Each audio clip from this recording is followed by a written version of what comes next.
L'art n'existe que par rapport au fait qu'il y ait un regardeur, un public qui regarde, qui se pose des questions, qui prend du plaisir. Enfin, sinon, ce n'est jamais qu'un objet dans une réserve ou dans un grenier. Enfin bon. Donc en fait, effectivement, le rapport à l'autre pour un artiste est essentiel.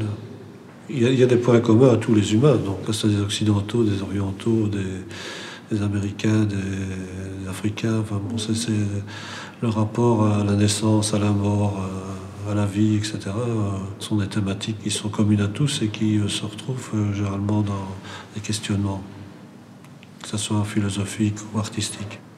Bon, en Occident, bon, la façon d'évoluer, c'est une façon de contester ce qui a précédé, par exemple. Bon, c'est une façon de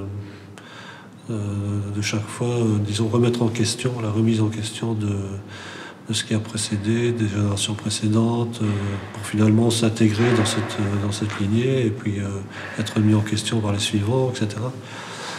Et c'est ça l'intérêt de l'art aussi. Je crois que c'est un des seuls domaines où, si pas le seul, qui se permet ça. Et c'est-à-dire qu'on ne sait jamais exactement ce que sera l'art de demain, par exemple. On peut faire des projections, mais en même temps, un nouvel artiste, c'est quelqu'un qui surprend quelque part, qui amène les choses, même quelquefois de façon extrêmement simple, simpliste, quelquefois, dans un endroit où on n'avait jamais pensé y aller. Dans d'autres domaines de recherche, par exemple la science, ça ne fonctionne pas vraiment comme ça. Il n'y a pas vraiment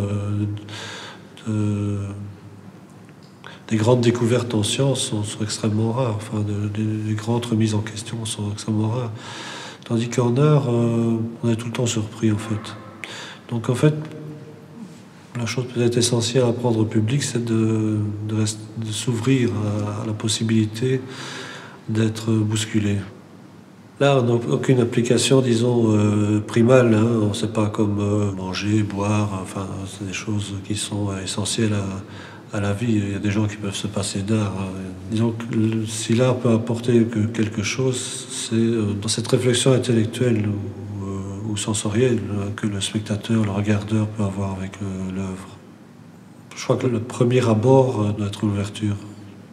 Ça doit être quelque chose qui permet, disons, un questionnement. Je crois que c'est l'apport essentiel, oui.